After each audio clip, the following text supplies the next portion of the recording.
ka na ika'y mawiwili. So mga par, inulit nga po ng dating WBO Junior Middleweight Champion at dating sparring mate ni Manny Pacquiao na si Temso ang kanyang prediction sa laban ni Pacman at Mario Barrios sa July 19. Ayon kay Temso mga idol, ayaw daw talaga nito magsinungaling sa kanyang sasabihin na prediction, pero ang laban daw ni Pacman kay Mario Barrios ay isang napakahirap daw na bagay para sa Pinoy legend dahil sa kanyang edad na 4 na taon na lang 50 anyos na ito. Ang boxing daw kasi mga idol ay para lamang sa mga batang fighter kagaya ni Barrios, pero gayon pa man daw mga idol, hindi na rin daw magugulat si Temso kung manalo si Manny Pacquiao sa laban na to sa dahilan na isa itong legend at isa pa daw mga idol bilang sparring mate ni Pacman. Alam daw nito ang galaw ng Pinoy. Unang-una meron daw ito tricky shot o suntok si Pacman sa bakbakan. Yung tipong alam mo daw na paparating na ang suntok ni Pacman at kapag nadepensahan mo akala mo safe ka na, pero hindi daw pala mga idol. At naniniwala si Temso mga boss na talaga mararamdaman ito ni Barrios sa laban at sana maging prepared daw siya sa laban na to dahil ang pangalawa daw mga idol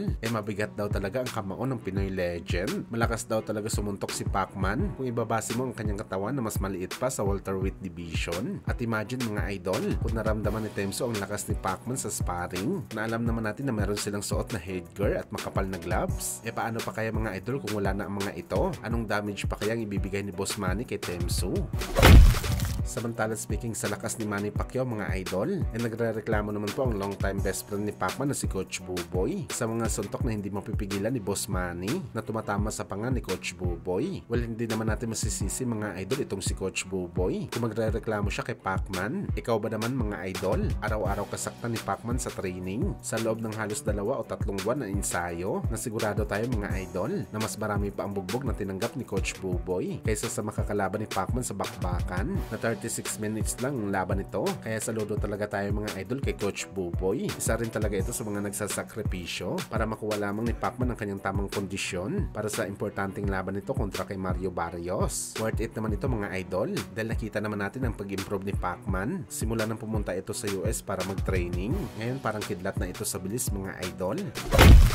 Sa kabilang banda naman mga boss, sa nilabas nga po ng article ng World Boxing News o WBN, napag-usapan dito mga idol, ang bakbakan ni Manny Pacquiao kontra sa current WBC Junior Middleweight Champion Sebastian Pondora. Natanong kasi si Pondora mga idol kung willing ba niya bigyan ng title shot si Pacman sa kanyang WBC title sakali manalo si Boss Manny sa laban nito kontra kay Mario Barrios at maging ganap na WBC Champion, kung saan walang atubiling sinagot ni Pondora mga idol na willing daw talaga siya na depensa ng titulo kay Pacman kung manalo din siya kay Temso. First time daw ni Pondora mga idol, natanungin siya sa bagay na to pero papayag daw siya mga idol at syanta nito isang monster fight at isa ito sa mga paboritong laban ni Pondora kapag nangyari. Malapakyaw din kasi mga idol ang galawan nitong si Pondora, hinahanap palagi sa laban, talagang bugbugan hanggang dulo. Naniniwala kasi si Pondora mga idol na ito ang gusto ng mga boxing fans ang bugbugan sa ring at swak na swak ang estilo nila ni Pacman sa bakbakan.